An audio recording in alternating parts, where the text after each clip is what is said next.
Valiant.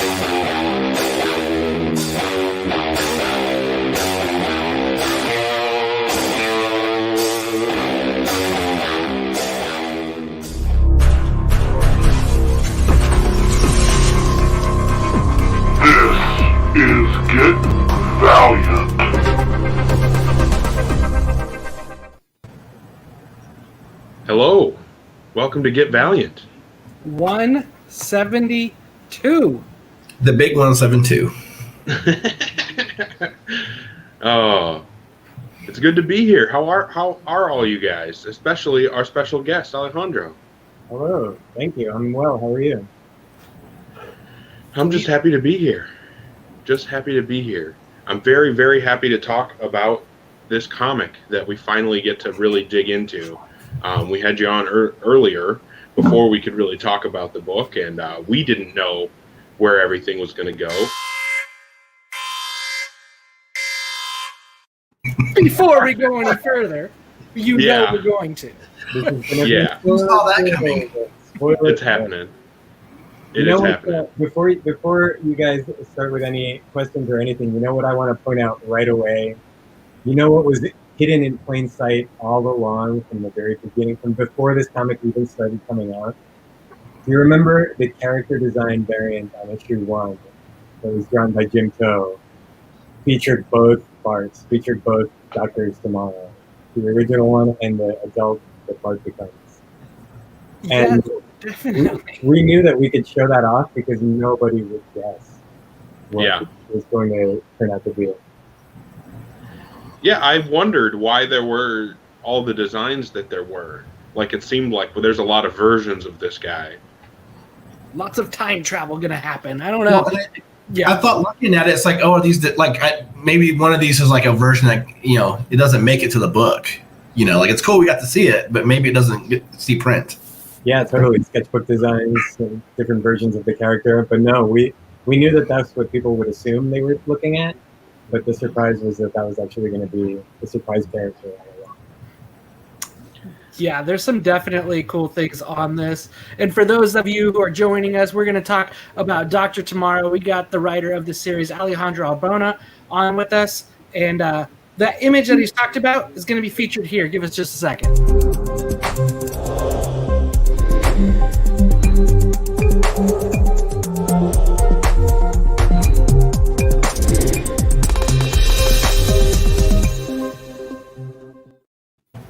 So the quick image there of that multiple Jim Toe art of Bart Sims. And, dude, we got this book a little early, and then we had to be really cagey and coy about it when we talked to you last time. And we already threw the spoiler alert out, man. We're happy to get in here. And glad that you made good on the promise of coming back when it was all said and done. Oh, and yeah. issue 5's out today. It was a blast. What a strange time it's been. I was just thinking today, issue 1 came out February 19th. Feels like a lifetime ago. Everything is so different. What a strange time. How innocent we were back then. Yeah. And I think you did a great job with this character, getting this started, right? And we had talked a little bit about, getting this book started, how you and Robert went to lunch, came up with the idea. Is there more you could tell us about that now that, we're 5 issues deep? Yeah, when we've talked about this in the past, and I've always told people that I couldn't say how I pitched this to Valiant because the pitch itself was a spoiler. But now that it's all out there, we can talk about it. The pitch initially was Robert and I were talking about how Valiant wanted to do an aspirational kind of, really good guy, like superhero with a cape. And then Robert also said that they were still interested in relaunching Doctor Tomorrow, which is a thing that had been, being talked about at Valiant for years before. Even when I was editing there, we talked about bringing back Doctor Tomorrow in some way. Even back then, we were trying to figure out a way to approach the original Bob Layton version of the story back then, with a box of technology that comes back from the future, and we couldn't really figure out the way how to do it. And then we kind of set it aside for years. So yeah, then one day Robin and I were hanging out, and he said that they wanted to do this kind of superhero, and they also wanted to do Doctor Tomorrow, and maybe that could be that, like to go on to provide that version of a character. And I always joke that I'm not really the person who comes up with ideas on the spot. I'm not really good in the room, so to speak. But literally, I just blurted out on the spot. What if you got a boy sidekick, a superhero, and a supervillain? And it turns out that the boy and the superhero are the same person, but then it also turns out that the superhero and the supervillain are the same person at different ages because of time travel. And during the course of the story, the superhero kills the supervillain and becomes him. And then the challenge is for the boy to become the superhero, but without turning into that bad guy, without being the super bad guy. And that was the pitch. And then Robert said, "We'll think about it." And he went back and he landed up the flagpole and talked to Pierce about it. And then he got back to me and he said, "We're interested. Write it up, flesh it out." And then that's when I started coming up with the whole story and the parallel universes and everything.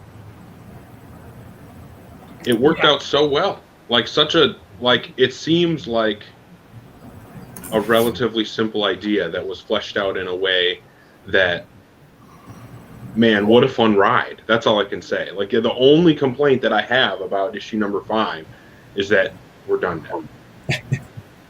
That's like my biggest... Hopefully not for too long, but I don't know. Yes. I can't say anything about that yet, but hopefully there's more. I mean, we've talked about this for a while now. We're hoping we can do more, but the jury is still out on that. Yeah, I know that you said last time that if you could do more, you would. So hopefully, that opportunity presents itself. I think that we're all definitely already on board with whatever, if something next happens.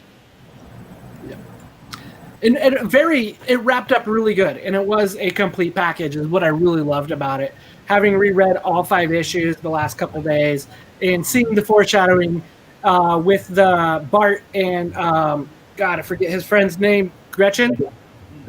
Seeing those two fight with the other boys and talking about controlling his temper and managing who he is, and you can be a good guy. And it really summarized the series up, but yet you didn't see that up front.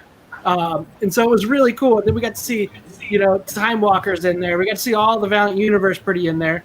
And then I loved in issue 5 where you kind of like took away that jumping universes because that was some people's issues that they had with it. It's like, okay, Dead's not dead in Valiant universe anymore because of this. And then you're like, you thought so, I fixed it. So I just loved it. Yeah, the whole multiple universe thing was there to be. It's just the how that allows this story to exist, but it's not about opening a whole. It's not about opening a whole can of worms. We're not going to be jumping universes like crazy from now on. We're not going to be bringing people in from other universes to, we're not going to bring anyone back from the dead that way. Nothing like that. It was just there to be basically like the plot mechanics that allowed this story to exist, and then we. Hopefully tidily put it away, close that box. I'm sure, never say never, I'm sure we'll do more multiple universe stuff in the future, but it's not going to be a can of worms. It's not an out of control plot device. It's not a reset button. It's not an undo. It's not going to be anything like that. Well, I thought it was handled really well. Some great fan service in there, and one of our listeners in here, our viewers, I guess, Sean Hayes basically talked about the idea of dropping that Man of the Atom comment. I'm sure a lot of longtime Valiant fans kind of dug it, got a snickle out of it. That was pretty great, and it was basically whose idea was it to throw that nod in there. I thought of that joke when I was writing that page of script. Like sometimes during the process of writing, there was stuff that came up like in the moment on the spot that really surprised me. And that was one I hadn't planned on doing anything like that. And I was writing that scene, and then I literally thought he should ask. He's been to parallel universes. He's seen other Valiant characters. He's seen Solar in other universes. He should ask in some way. And I wrote the joke, and I thought, there's no way that they let me do this. They're not going to let this fly. It's going to be a legal problem or something. And I sent the script. When I finished the script and turned it in, I told Robert, like, there's a joke on page 1 that you're not going to let me do, but we'll try. It's there now. And he read it and he said, I like it. We'll see. We'll see. And then they checked, and then then they said it was fine, and we all got a good laugh out of it. You know what?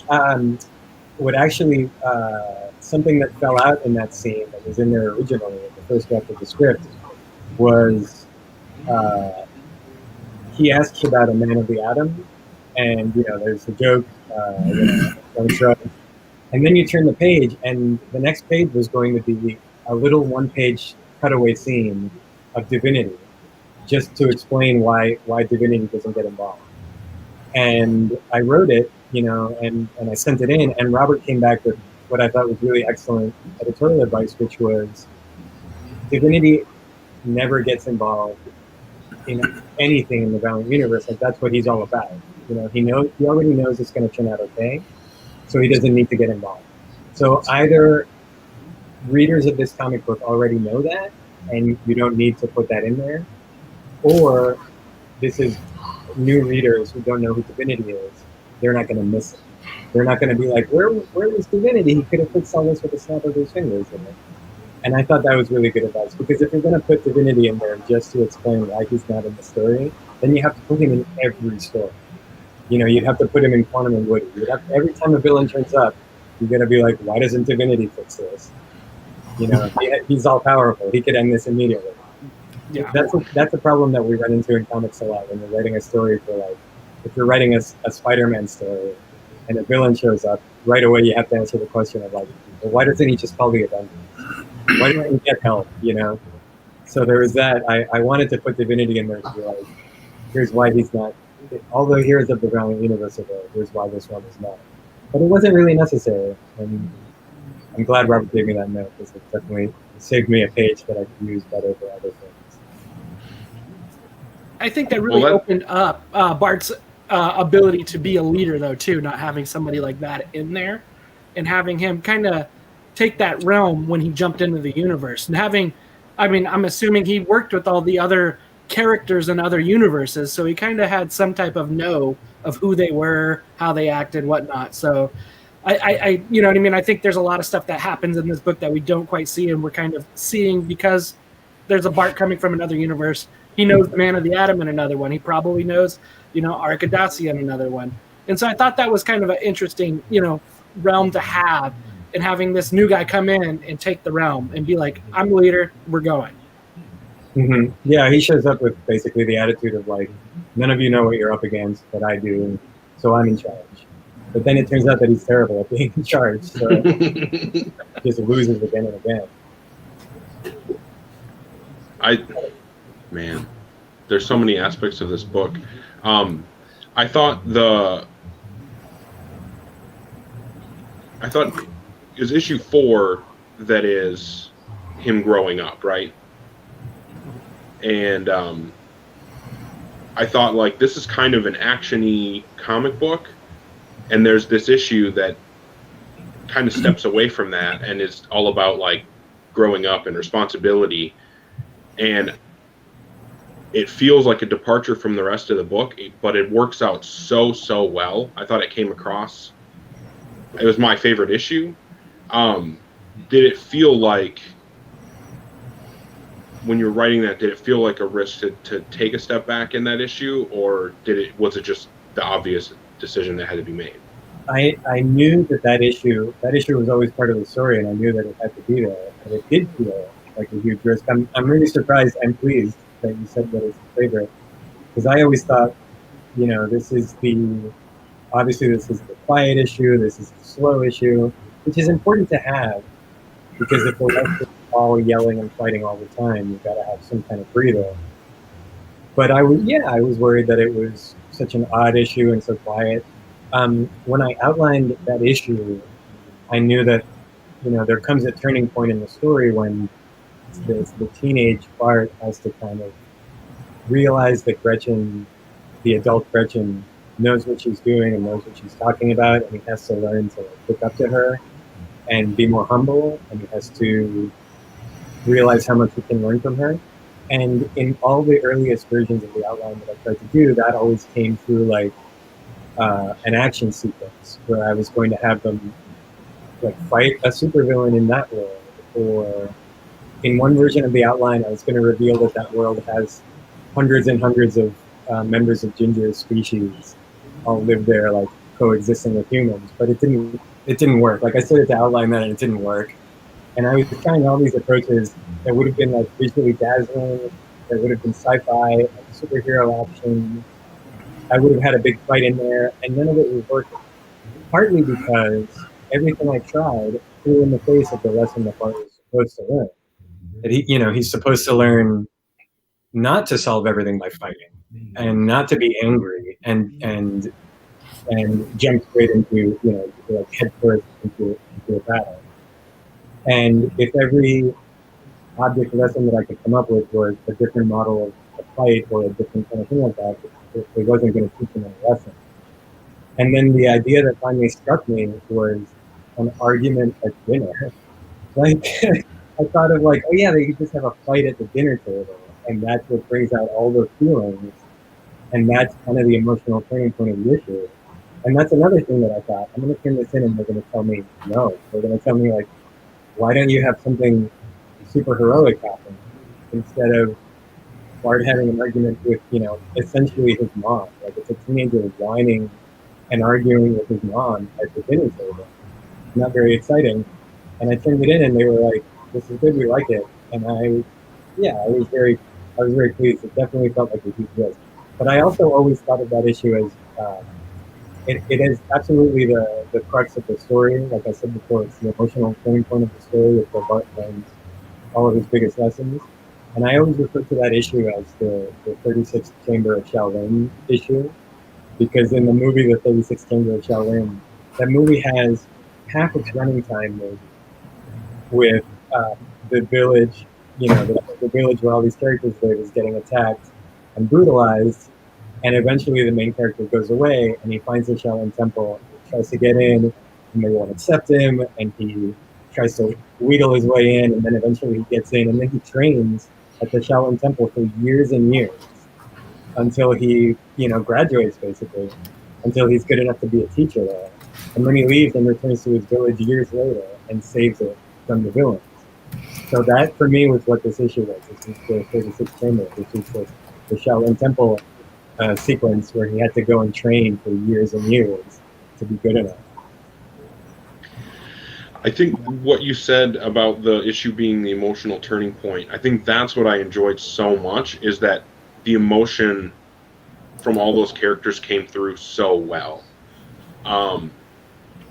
It was a very impactful issue in my opinion. So thank you. I just want to thank you for that, because that's always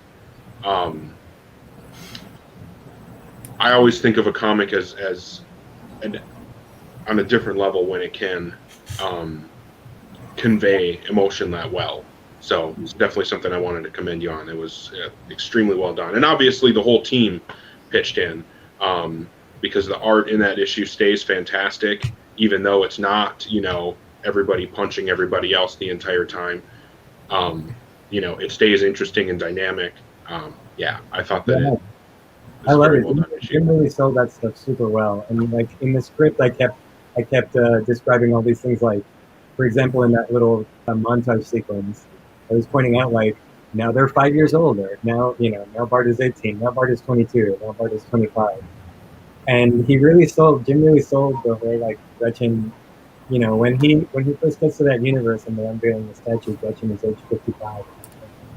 And by the last few pages, when Bart leaves to go back home, she's 75. And I basically was like, Jim, you got to keep her recognizable, but also make sure that she shows her age. And of course also shows all of that emotion and everything. And he really, really sold it. This wouldn't have worked without him. Completely agreed.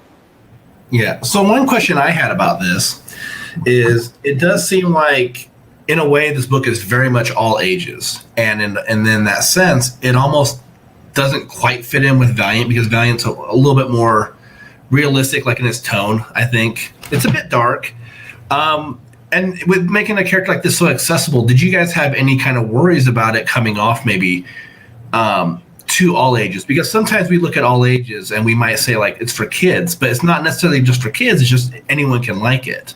But did you think that it would maybe not mesh well with how dark a lot of the other Valiant books are?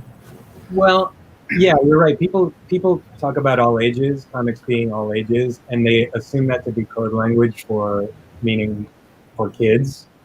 And it's not. It should never be that way. All ages should mean all ages. I mean, all ages is what a Superman comic is supposed to be. All ages is what a Spider-Man comic is supposed to be. Any Spider-Man comic. Total mainstream continuity, Amazing Spider-Man, whatever issue is supposed to be all ages.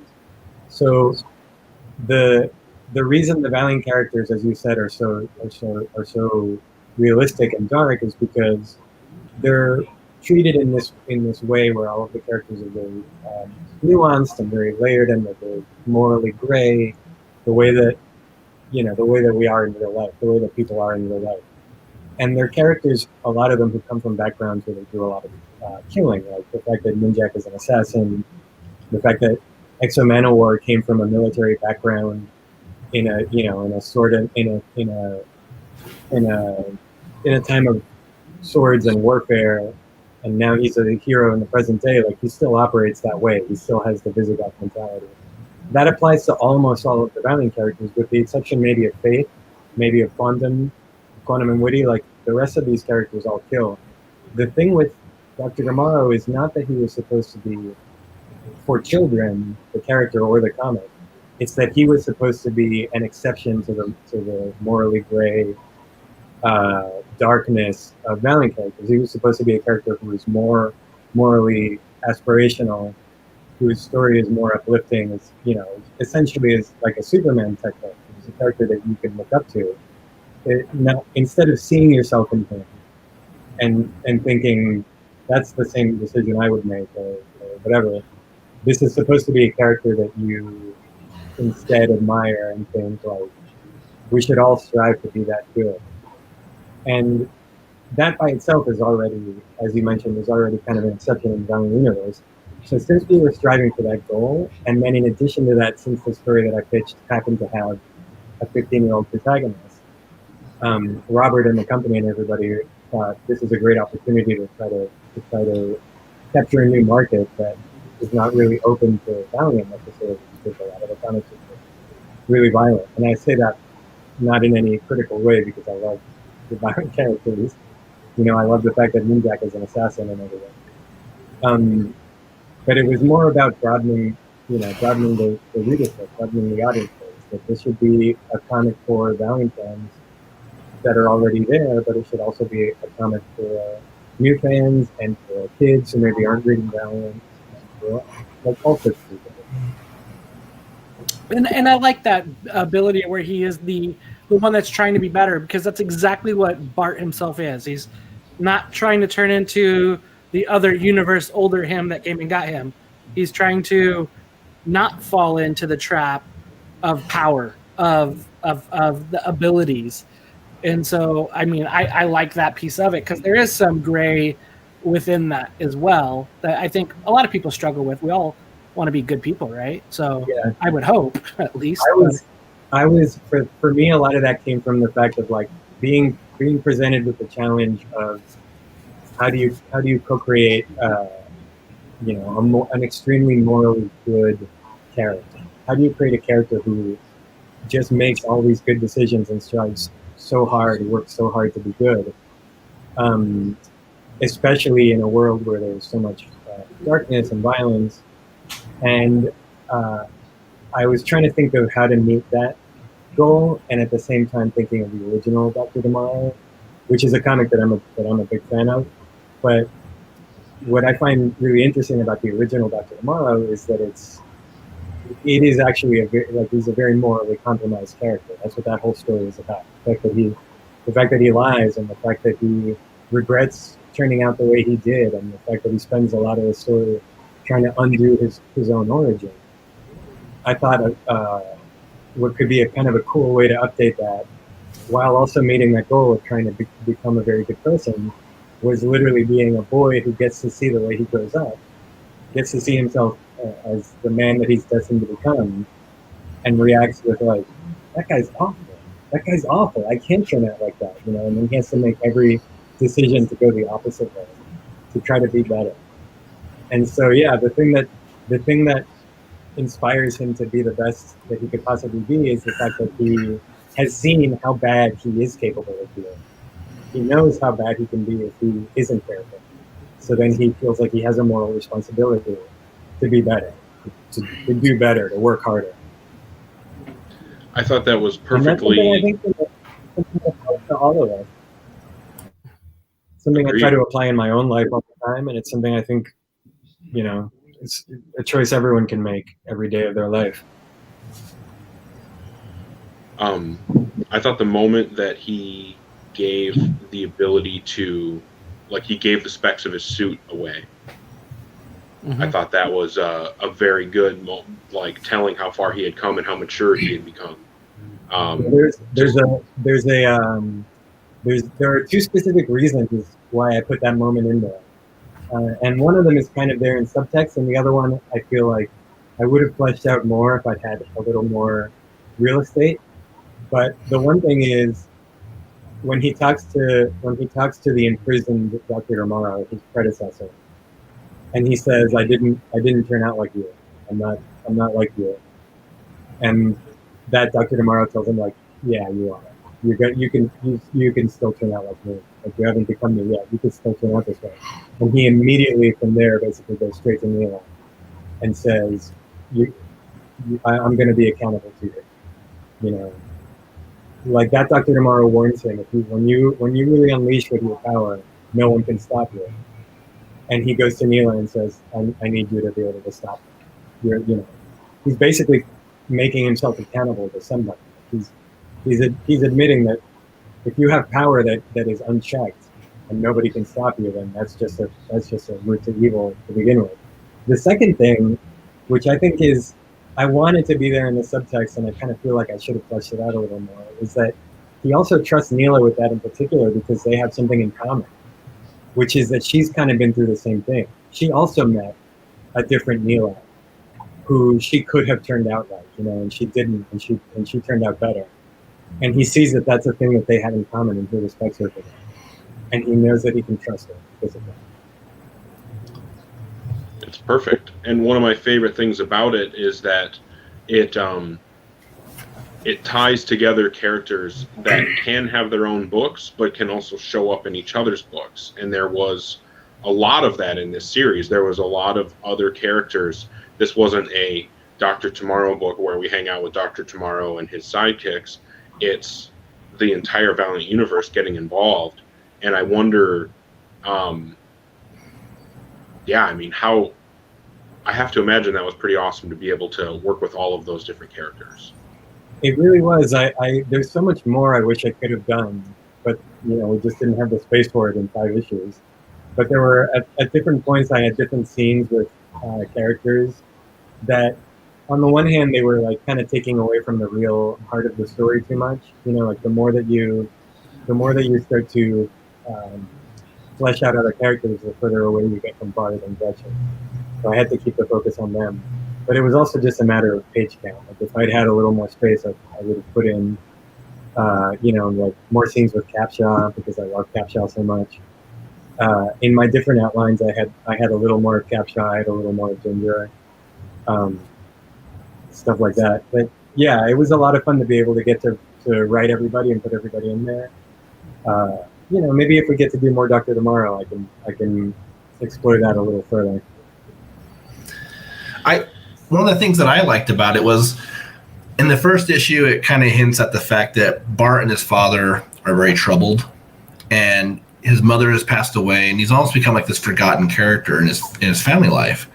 And I love the fact that in the last issue, it wasn't just like a footnote, but it felt like the issue took the time for Bart to kind of explain to his father, like, this is me 20 years later, but I'm here now. And for his father to also kind of reconcile with the fact that, yeah, I haven't been there. And I like the way it happened. It almost looks like one of those things that would have been explored in a second series almost. Oh, I'm going to tease this for you right now. If we get to do Doctor Tomorrow 2, I tentatively call it Doctor Tomorrow 2, but whatever, Volume 2. If I can have my way, it'll be issue 1, page 1. We'll open in a bar, and Bart's dad is sitting there at the bar having a beer, and the door opens and Bart comes in, like t-shirt and jeans, normal guy. to meet his dad for a beer, and he sits down and orders a beer, and his dad says like, "Isn't this weird? I can't believe it. Like here I am having a beer with my son." And Bart will say like, "Yeah, it seems like only a month ago you were dropping me off at Little League," and his dad will be like, "That was a month ago. the time didn't pass here like it did for you, you know." So that's definitely a thing that I didn't want to just throw away. Like a lot of what happens in this story for Bart is him figuring out how to grow up and be the man that he wants to be. But the same lesson applies to Bart's dad. You know, like Bart's dad, even though he's hardly in the story, he's only in a couple of panels here and there. He has a whole journey too, where he's trying to be the best dad that he knows how to be, but he doesn't like. There's no instruction manual for this stuff. He's like trying to be there for his son one way, but that, you know, he's trying to be there for him as a provider, but that just means that he has to work hard and like, you know, leave town to go to meetings and stuff like that. So he doesn't realize that even though he's trying to be there for him one way as a provider, he's not being there for him emotionally another way. And that started when Bart was much younger. Little by little, they drifted apart, and now they're kind of in this cycle that they don't even know how to break out of. They don't know how to even talk to each other. And that's a key part of that's a key part of Bart coming to terms with himself and figuring out his own issues. And it'll continue to be like, you know, all of this time travel screwery and all of this like multiple universe stuff is all just the origin story. And if we get to do more, it's going to be now Bart as an adult in the Valiant universe, living the life of an adult man, you know. But his dad is still going to be there. Right? Like, you know, he's still going to have a relationship with his dad. That's a character who's still going to show up for stuff. The first Doctor Tomorrow is still going to be there, imprisoned, because that's also sort of his dad in a way. That's kind of his surrogate father figure. That's the guy that he admired and looked up to and wanted to be like, and then realized that he didn't want to be like that guy, and that he promises never to turn out the way that guy was. You know, like that's a real emotional like father-son type of thing. Like, I'll never turn into that guy. And then one day you realize, like, you know, if you shake your fist and say you'll never turn out like your dad, one day you're going to be the same age that he was when he had kids, and you're going to realize that you don't really know what you're doing either, and he was doing the best he knew how to do, and that's just what growing up is, you know. Like, you realize that you become an adult and nobody really knows anything, and everyone is trying their best. So that's a key thing for Bart in the journey of these 5 issues, and it'll continue to be, I think, the future stories if we get to the end. Yeah, it leaves open a lot. Like seeing Neela and Gretchen, basically those two together would be quite fun too, if there was some interactions with, Gretchen becoming a bigger factor into, a supporting character on top of what she has done and her adult self, and being a friend with seeing her get into science, all of that with Time Walker. That would just be awesome. I believe that's what makes this so fun. It's a great origin story that does, evoke emotion. It gets your character that's pumped up, and like to all of that. And I know you had mentioned like Superman and Spider-Man a little bit. Is there any of those others, or those two some of the more that you kind of pulled from, or what like other superhero, Cape Crusader, anything like that you pulled from? A really, really, really big influence for me was Shazam, because I just love that character so much. And on a purely symbolic level, Shazam is a character who is, a teen boy that all of a sudden becomes an adult male superhero, like an adult man, like a huge muscular man. And I kind of thought of it, that was a nifty parallel, even though that's not literally what happens to Bart. It sort of, for a minute there, it appears to be what happens. I mean, the fact that he is a boy and then all of a sudden he shows up as this new superhero. And there's also a sensibility in Shazam comics, which is what I wanted to go for here, which is like a really freewheeling, inventive, funny, colorful style of things. Like, if you go look at old Golden Age and Silver Age Superman stuff, a lot of it is very wild and colorful, but nothing compares to Shazam. Like the Shazam comics, the Golden Age Shazam is so cartoony, and the bad guys are monsters, and the crocodile man and all this kind of stuff. That's definitely an influence that's going to turn up a lot more in Doctor Tomorrow 2 if they're able to do those stories. So that was a big one for me. And then I had another comic that really influenced me, and this is a weird one, was the Warlock Saga, which is this story that got published across several different titles in the 70s, in like 1978, I think, that Jim Starlin wrote and drew the story with Adam Warlock. And what I find so fascinating about that story is that it has kind of the same time travel loop that this story has, although it plays out in a very, very different way. Because that story is all about Adam Warlock going around space, trying to be a hero, and he's trying to stop this villain, the Church of Universal Truth, and the villain is the Magus, and then he discovers that the Magus is him from the future. And then he has this whole, like, I can't turn into that guy. And it plays out in a very different way. And there's a scene which is so memorable when he meets, at one point he jumps around in time, Adam Warlock, and he meets himself from only like a couple of years in the future. And the guy that he meets is so disillusioned, so unhappy, and he's depressed, and he basically says, my life has been a failure. And he says, like, just kill me. Just forget it, just kill me.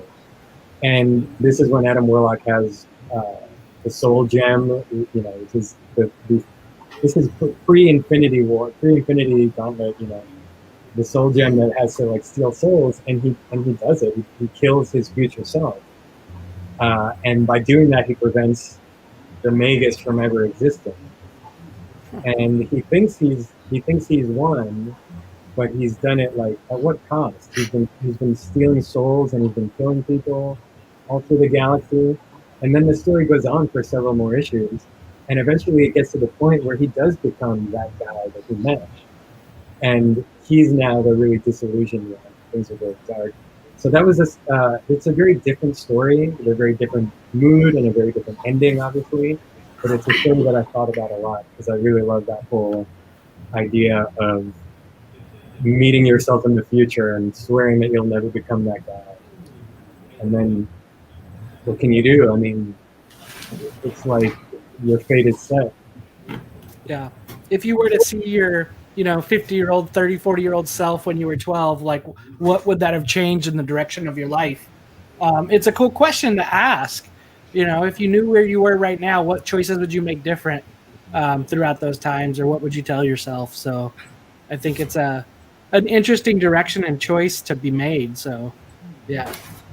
It's also you're absolutely right, and it's also a thing that we grow into adulthood, we live our lives, we do the best we can, and there might be things that we're proud of and that we're happy with, but there are also things that are compromised, because that's just the nature of life. And if I were to meet myself as a kid now, there's a lot that I could tell him and show him that he'd be like, wow, this is great, like the elections are great, but there's also a lot where he'd be like, really, man? Seriously? Like, for one thing, he'd be like, oh, you lost your hair. Oh, that sucks. But there's a lot of stuff like that. Like as you grow older, you kind of have to deal with not, regret is maybe an extreme way of putting it, but just the fact that, like, compromise. You have to live with a lot of compromise in your life. That's just what adulthood is. And I think it's interesting to picture like a kid meeting their future adult self and being like, I can't let that happen. I can't turn into that person. Yeah, it would be hard for me not to say go bet the 2016 Cubs and do a little Back to the Future. But man, Back to the Future got that wrong by 1 year. Huh? They were close. They were close. They were close. Oh man. Yeah. And so, That's then you talked a little bit about it. Yeah. Change. But yeah, there's many people in the chat basically saying they want to see you continue on Valiant characters. Obviously, we want to see you on Doctor Tomorrow as well. What I mean, of what you can say, what does the future look like a little bit? What does tomorrow look like? Well, I would start off by warning you that, like, it's poor form to talk about, oh, I wish I could write this character, that character, because first of all, somebody at Valiant might have that in development already that I don't know about. and then it just looks bad if I don't want to take any character away from anybody. Oh yeah. But there's stuff that you can see that I've teed up in this story that I would really hope I can pay off. I would really love to keep doing Neela. Like I have a whole Neela story that would kind of, we introduce her fabulous time computer in this comic. I have a whole story that's her having adventures predicated on that very device. I would really love to do. I've said this several times, so forgive me if I'm repeating myself. But people always joke that Rex the Razor shows up in that battle. This character of Rex the Razor. Somebody tweeted at me and said, like, "How did he get there? Like, he's not supposed to be there." And I'm like, "There's a reason. There's a story of why he's on Earth, because he lives in the dead side. He lives in another dimension. There's a story why he's on Earth. We just haven't seen that story yet." Well, I pitched that story. I hope I can do it. But that's another thing. I really love Capshaw. I hope I would be able to get to do something with Capshaw. It's fun to do a real kind of like spy story, superhero themed spy story would be a whole lot of fun. So yeah, stuff like that. And of course, more Doctor Tomorrow. And if I did get to do like my 12-issue Doctor Tomorrow opus, it would also feature. It would mostly be a solo story, but it would feature a lot of guest stars. Like, really hope we get to do an issue with, Doctor Tomorrow teaming up with Dr. Mirage, something like that. There's a lot of stuff like that I would love to get to if we can. But we'll see. Nothing is set in stone yet. It's all the jury's out on all of it. So we'll see. Well, we'll keep our fingers crossed for sure, because I think that after getting to read this, like I said before, I definitely want more. I'm bummed that this was the last issue of this series, and definitely hoping there's another one. Yeah. Thank you. And especially what Scott Bloom says, Doctor Tomorrow would be a great series on Netflix. We'll go for it. I would watch that. It's got a tight beginning, middle, and end. It could be a good movie, I think. Yeah. I mean, I don't set out to write a comic book hoping it'll become a movie, because that's doing a disservice to the medium of comics. Great. But but it's such a finite little story, at least as an origin, that I think it would be fun to kind of adapt it as a movie, if I were ever into place. A man can dream. Yeah. I agree, though. I actually had that thought after reading the last issue, like, it would work in that kind of format. Obviously, like you said, it wasn't written like, how do I write a movie? Okay, now I'm going to turn it into a comic. It was written as a comic, but yeah, I think that you're right. It has that structure that it is a beginning, middle, and end, with also threads there that could be picked up in the future. I'd love to see, what happens to the locked up evil Doctor Tomorrow, and yeah, all the rest of the characters. There's I've put so much thought into at this point I'm giving away too much if I go on talking about it, but I've thought so much about the relationship that I want the two. This is so confusing to talk about because they're both Bard and they're both called Doctor Tomorrow. When I wrote the last script, in order to keep it clear for Jim to follow and for Robert and everybody to follow, what I did was I called the first guy Doc Tom and I called the second guy Doc Bart. And then after that, we just refer to them as, Doc Tom and Doc Bart. But I've put so much thought into, like, eventually, if we get to do another story, there's going to be some kind of supervillain that that Bart doesn't really know how to manage them or whatever. And he's like, let me go talk to somebody for advice. And he goes to see Doc in his jail cell, like a Hannibal Lecter type thing. That's what I was thinking, Hannibal Lecter. Yeah, and it's like a flinty, like, they hate each other. They're at each other's throats. They're in this whole conversation where they are just basically sniping at each other. But the thing is, I would love to keep exploring that relationship, because in my vision of it, they're going to keep seeing each other again and again because Bart goes and visits them a few times, and little by little they kind of like, they are the same person after all. They just turned out different ways, so they kind of find all these different ways where they kind of start to get along. they kind of like develop a sort of a, oh, are they becoming friends? Is this really turning out this way now? And yeah, that's something I'd really love to explore some more. Is how what future permutations are there for their relationship? That it started out warm, then it became toxic, and now it's going to be angry and hate filled, but it could still come back around to warm in some kind of way. They understand each other, they learn to respect each other. I really want to get to do that. I really love that aspect of a villain that basically lingers around, stays around, right? For an Arkham Asylum type of feel, to have them sitting there ready for certain things. Like, I think it's great for the tool bag of future stories. What you said there reminds me of, real life of Bundy, of Ted Bundy, how he tried to help catch the Green River Killer, right? With all those those things that happen. So I feel like there's so much that can happen with something like that.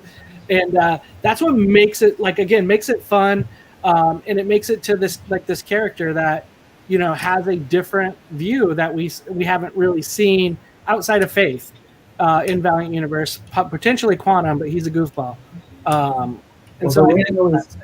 When I always compare these characters, the way I always break it down to myself is like, Quantum is a striver, but Quantum is a humor character, so things are never going to work out for him. Yeah.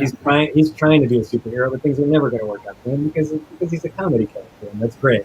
And I love him. Quantum and Woody was one of my favorite things personally to work on. I love those characters. And then Faith, when you talk about a comic book universe having a kind of an aspirational moral character, in the Valiant universe, aside from Faith, like there was no one else that could do it. That character was Faith for Valiant for a long time. But the tricky thing with Faith is that there's a difference between a character that you relate to and a character that you aspire to be like. And Spider-Man is a very, very morally upstanding, good person, like good character, but he's a character that you like because you can relate to him. Whereas Superman is a character that you like because you look up to him, and it's very different. Like, you don't necessarily look up to Spider-Man, but you see yourself in him. And that's the thing for me with Faith, is that she is what you would call a morally aspirational character in some ways, but she's more Spider-Man than Superman. She's a character that when I read her comics, I identify with her and I relate to her. And it's reading a Faith comic is basically seeing yourself represented in a superhero's shoes, and seeing how, like, half the time Faith reacts to things like she's in over her head. She behaves as a superhero the way any of us would. When you're confronted with things that are so terrifying and so much bigger than you. And with a character like Doctor Tomorrow, we were trying to go for a kind of larger than life sort of thing. He's not necessarily a character that you see yourself in, although he starts out that way. But the idea is to grow him to, this is a character who is like better, better morally than everyone around him, and you should aspire to look up to him. He's sort of a mashup of those two kinds of characters in a way. As we've spent all this time talking about, he's also like deeply morally flawed.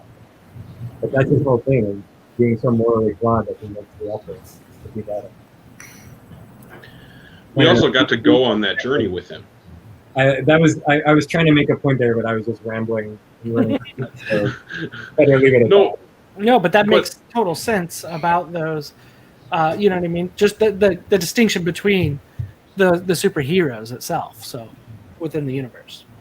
I think though that he does ride that line though that you're talking about, because you would hope that you would make the decisions that he makes, and he is that aspirational hero. But he's also a little bit relatable because we got to go on that journey with him to becoming that. Yeah, absolutely. Yeah. When I was trying to figure out this character, I kept thinking of role models. Like, I kept thinking of Superman, obviously, and Captain America, who are like maybe the two most iconic, larger than life, good guy type characters. And I was thinking about both of them, like what makes them the way are, basically what makes them selfless, what makes them good, what makes them humble.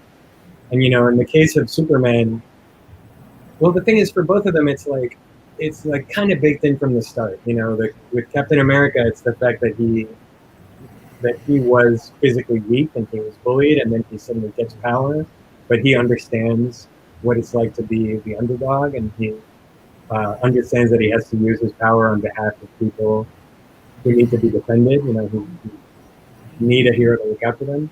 And then Superman is like the refugee who was raised by kind parents who taught him compassion, taught him kindness and bravery.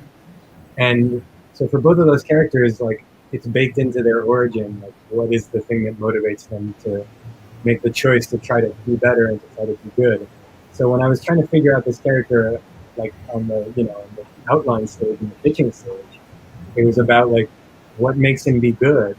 And like I said earlier, now I'm repeating myself, the answer was knowing that you can be bad, knowing that like you could be good or you could be bad, and it's a choice that you have to make every day, is the thing that fundamentally knowing what's at stake is the thing that inspires him to know that he has to try harder, to be better.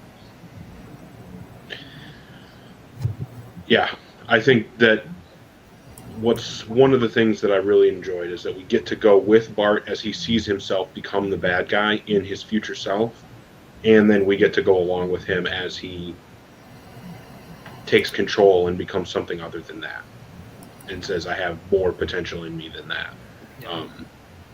Yeah, I don't know. I just want to gush about this book because it is definitely something that everybody should know about and should be reading. Very true. I appreciate you saying that. One of the things that I was always so worried about with this comic, and one of the reasons that I'm so grateful to Valiant for publishing it, is that right from the very pitch stage, I knew that this was a comic that wasn't even going to seem that special until like halfway through or more. Like you're asking, when you pitch this comic, you're asking Valiant and readers to take a chance on a superhero story that starts out in a way that is like pretty typical. Like it starts out with a superhero recruiting a boy sidekick. Okay, like we've seen that before. And then the twist that I wanted to bring to the story doesn't really come up until the end of issue 3, really until issue 4. I was aware all along that that's a big. You're going out on a limb there. You're asking a publisher to put this out for you. You're asking readers to take a chance on this comic when it's not until like it's slow. It's a story that slowly unpacks itself halfway through or more. So yeah, I'm glad that it. Just for my sake, I'm glad it worked out, because if it didn't work out, that would have been a crazy risk. And be the last thing I ever wrote. Well, it worked out really well, in my opinion. Mm-hmm. Yeah, I think it was a good change of pace that Valiant needed. I know I at first was a little leery having, an acclaimed type of title, you know what I mean, with Stormbreaker coming out. And, at first when I had, figured out what it was, I was like, oh, why? And then we got sent the preview copy, and it was just like, okay, I'm in. I think all of us were. It paid off really well. Sad that COVID got it in the middle of it, but it was one of the ones where we were all looking forward to this one coming back out, getting a lot of issues. I mean, COVID might have delayed it, but we finished it, and that's all. That's what counts. Right. Yes. And it reads so well all together too. Having read 1 through 5 in a day, like it reads so well as a trade. So I think it's going to do really well when trades come out. But make sure you're picking up like that Clayton Henry cover today was gorgeous. Anytime you can get him on anytime Kenneth Rocaford's doing covers too. Oh. Plenty of good issues to get out there and get. Yeah, those Kenneth Rocafort covers were just phenomenal. Yeah, Mike Whitman, he's Puerto Rican like me. Yes. But and also this image is going to have a great thing if it takes off. Like this is the could be the Valiant recognizable image more so than a red circle, right? Sorry, Eric, you're mad at me now. But that's blasphemy. Yeah. That's we're talking about something that has decades of legacy. Blasphemy. But I could just see a little kid kind of wearing that. Is all I'm saying. Like you could have that on a shirt with that logo, and it could mean something. And it's maybe not for a while, but as the character grows, as the brand of that Doctor Tomorrow grows, I see that there's a lot of opportunity there. One can only hope.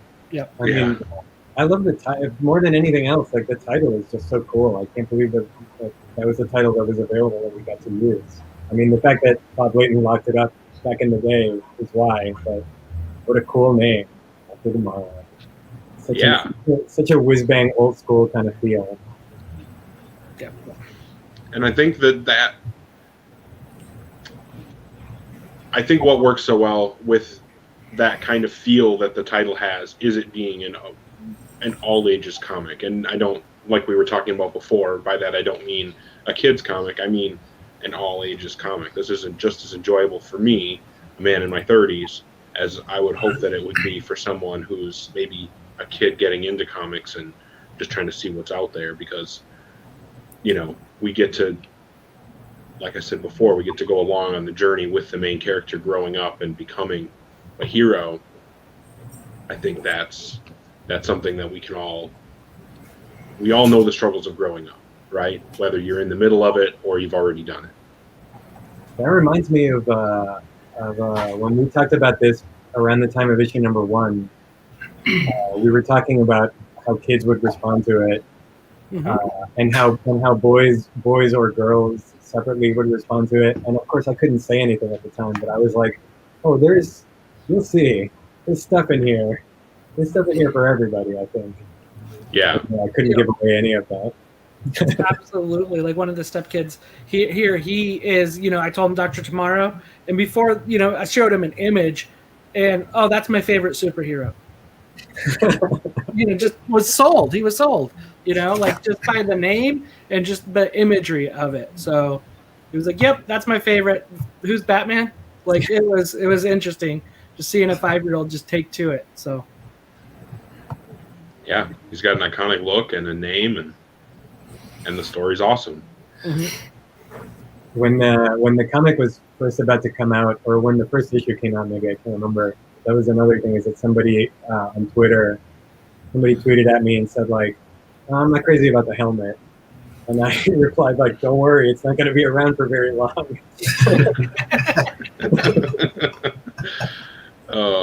And I tried to make it look like a teaser, like I was teasing that he was going to die, as a misdirect, like as a red herring. But yeah, sure. Yeah, don't worry about the helmet. It's the helmet is like deliberately old school, deliberately goofy. It looks corny. It's got the big antenna. I love it. It looks so cool. And yeah, it's not going to be around for long. So there you go. I liked it. I thought it looked cool. I thought all the designs were really cool. That was one of the. Since that came up, let me tell you, that was purely Jimto. And like, what a great addition. Like, I love that. The old Dr. Tomorrow, of course, wore a helmet that had those green goggles. Mm-hmm. We weren't really thinking along those lines. Like when Robert and I were talking, we were just thinking like the final look that Bart wears at the end. We were thinking something along those lines, like, bold, simple colors and a cape. That's what we wanted. And we talked to Jim about it, and he went away and started doing sketches, and we came back with the adult Dr. Tomorrow with the helmet, which right away looked cool. Like that design got approved immediately. And then he did the Teen Bart with his own version of the armor with the helmet, and we were like, that's amazing. That's incredible.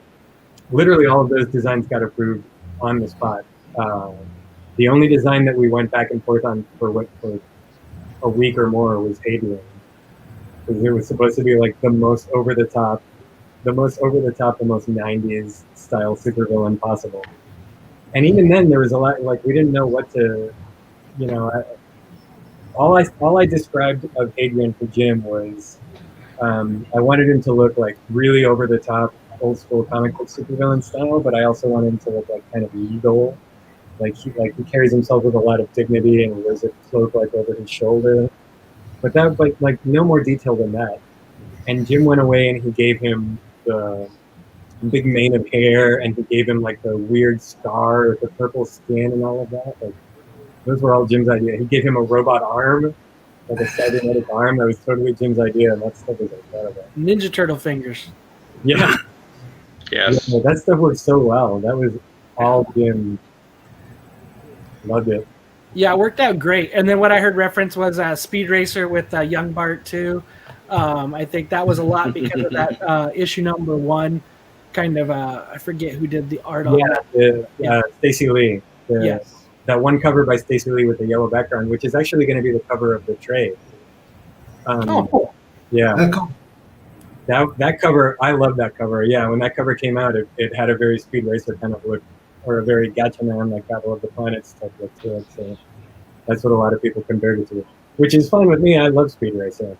But it was also funny that a lot of people latched onto that really strongly with like, man, what is with this look, or what is with this helmet? And of course, like, spoilers, I couldn't tell anybody, like, nah, it's just temporary. Don't worry about it. I couldn't do it. I couldn't give it away. Yeah, it all worked out great. And then, and not to talk about future stuff or anything, but is there any other things that you got coming out elsewhere outside of Valiant?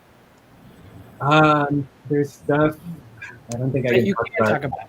Yeah, there's stuff I don't think I can talk about. I recently wrote a short story for a kids publisher, but that is like not even all ages. This is kids.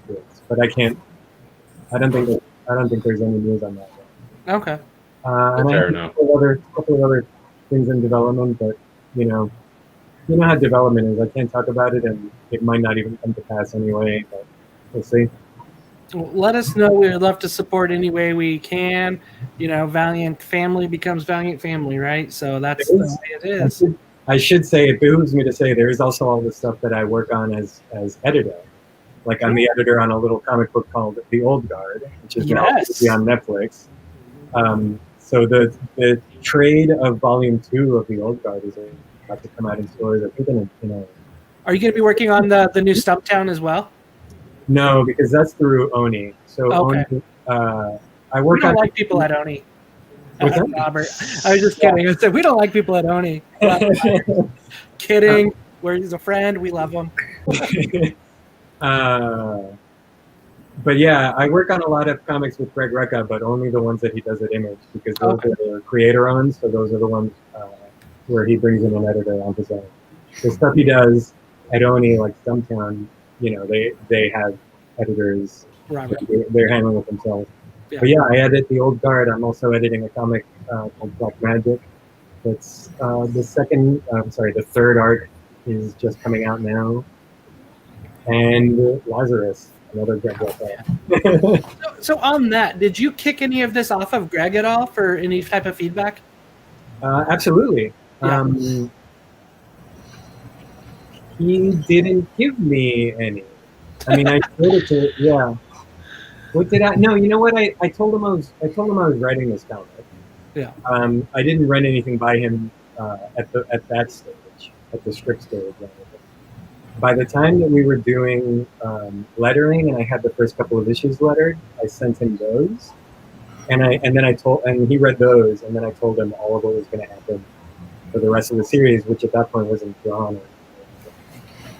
And I mean, he liked it. As you could see, like when that ad, we put out that teaser ad before the first issue launched with blurbs, and he had like the longest and kindest one on there because he really liked it. So yeah. But aside from that, yeah, I didn't run anything by him for feedback because I feel like that would be imposing too much. Like, hey Greg, can you read this and give me advice? I'm sure he would do it, but I feel it would be out of line. Super awesome. Well, as we can tell, you clearly didn't need it because it worked out really, really well anyway. Well, you're discounting. I did have an editor, Robert. It's true. Robert had a lot of good notes and a lot of good input, and a lot of things changed because of his and Drew's involvement that would have turned out very differently. I talked about this one time before, but at one time, at the earliest stage, like when I was doing the just issue by issue outline, at one time I had issue 4 take place after the finale as a kind of like, in hindsight, it doesn't make any sense. And then I bet I would have changed my mind anyway if I tried to write it. But credit to Robert that he read the outline and he was like, no, move these around. Like I was going to have Bart get vaporized and then the adult show up, the adult version show up. And then from there we would go directly into the fight. And the comic would be over with no explanation of where that guy came from. And then there would be a separate issue that showed him meeting Gretchen and training. And Robert was like, I think that issue 4 and stuff. And so that was a great change. That wouldn't have made a lot of sense the other way. So yeah, there was a lot of stuff like that. Robert had a lot of definitely had a big influence on it. That's great, and it definitely paid off. There's a huge payoff, and I think it's a great one. That, like I said, the trade is going to read well for everybody. So, yeah. And then definitely, I hope that people will run out to their shops and pre-order it, to their local bookstore or whatever, and pre-order it, because that might be the only thing that determines whether we get to do more. If the trade does well, we'll do more. That's all there is to it. Sure. Yeah.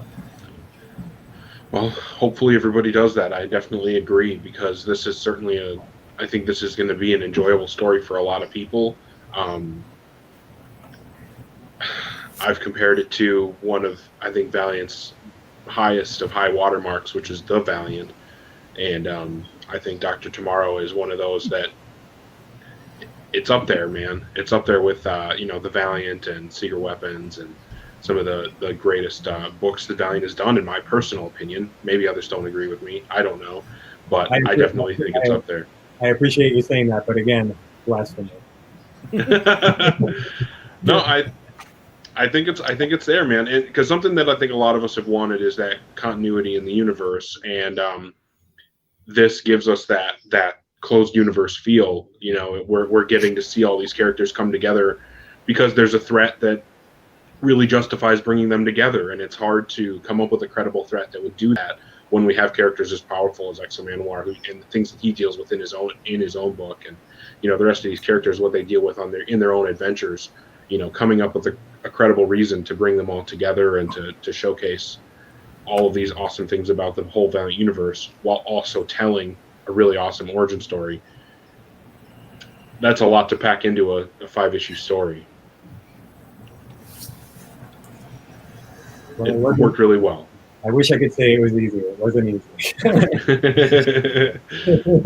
But the art paid off, and we appreciate it. And we want to thank you for jumping on with us to talk Doctor Tomorrow Valiant. And we're hoping, and whoever is maybe listening, we're crossing our fingers. We want to see more Alejandro on more Valiant books.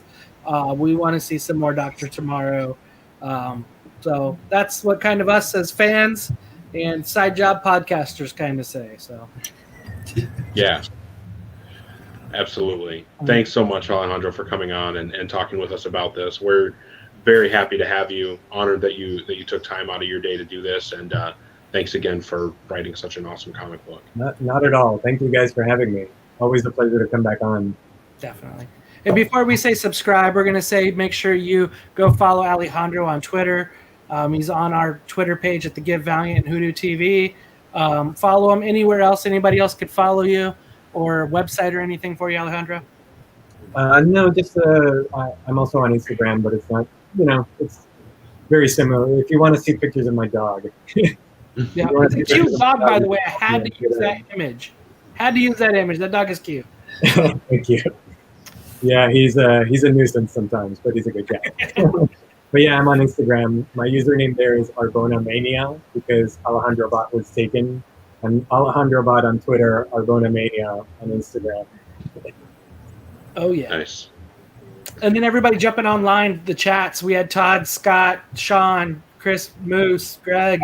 Everybody, you guys rock. We appreciate it. So make sure you're liking, sharing, thumbs up, all that other fun stuff. So. And we will be back next time.